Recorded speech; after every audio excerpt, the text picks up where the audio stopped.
一直都没有过实战报告的枭龙战机，最近终于有了。缅甸空军驾驶着3架枭龙战机组成编队，对印度境内发起了轰炸。而印度政府对这次缅甸军方在自家境内的轰炸却没有任何的表态。来看详细情况。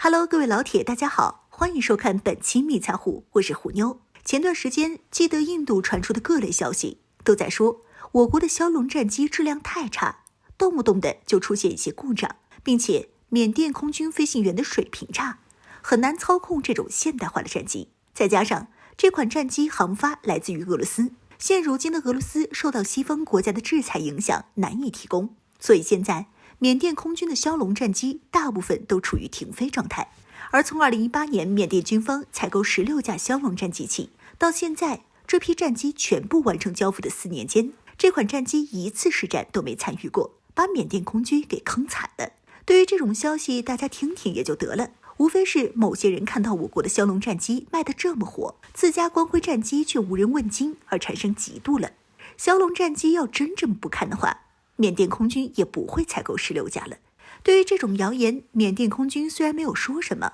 但却用实际行动做出了回应。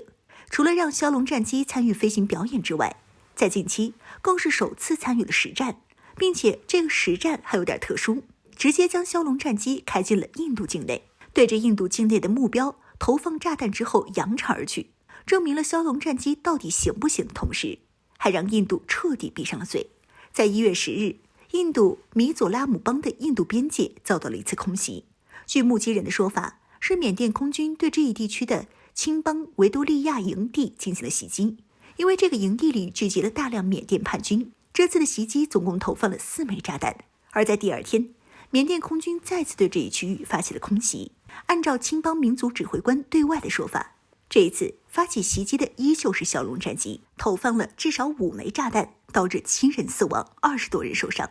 而在这一区域的周边村民表示，这一次的袭击是由3架战斗机以及2架直升机组成的，这代表着枭龙战机是组成了3级编队进行的轰炸，证明了缅甸空军已经能够熟练操控枭龙战机，并且还有了一定的战法，能够组成枭龙战机编队执行跨境打击任务。从这一点上就足以证明缅甸空军飞行员的训练有素，绝不是中东地区那种直升机都不会开的拖鞋军。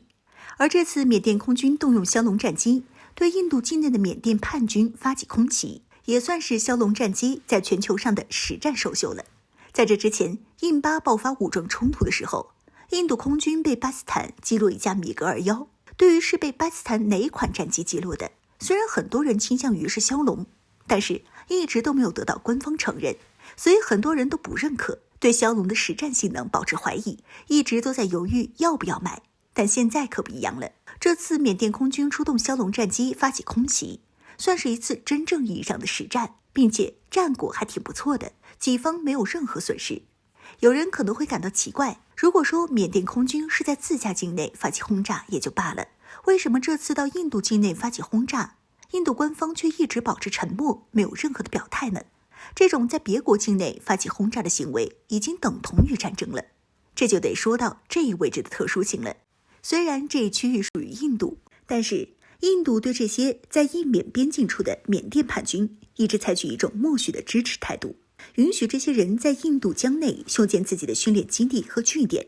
而缅甸政府在这之前一直都碍于边界线的存在，无法对这些叛军的指挥机构等重要目标发起有效的打击。但是在前年的缅甸军政府上台以后，这种情况就发生了改变，对于这些反叛势力进行斩草除根，不留余患。因此这些叛军之前仗着躲在印度境内，认为缅甸官方怕引起印缅双方的冲突，而投鼠忌器不敢动手。但现在可不同了，即便是在印度境内也要发起打击，印度也不好说什么，因为这些人就是自己默许的。之前叛军走私武器药品，印度政府都睁一只眼闭一只眼，当没看到，但这些行为其实就没有任何的合法性。现在缅甸官方硬气了，直接派出飞机进行打击轰炸了，也怪不得谁。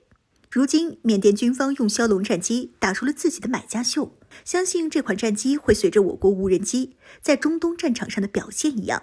吸引到大量的外国买家来采购。毕竟当初我国出售给缅甸空军的枭龙战机才2500万美元一架，同等价位下几乎不可能买到相似产品了，更无谈比枭龙性能更好。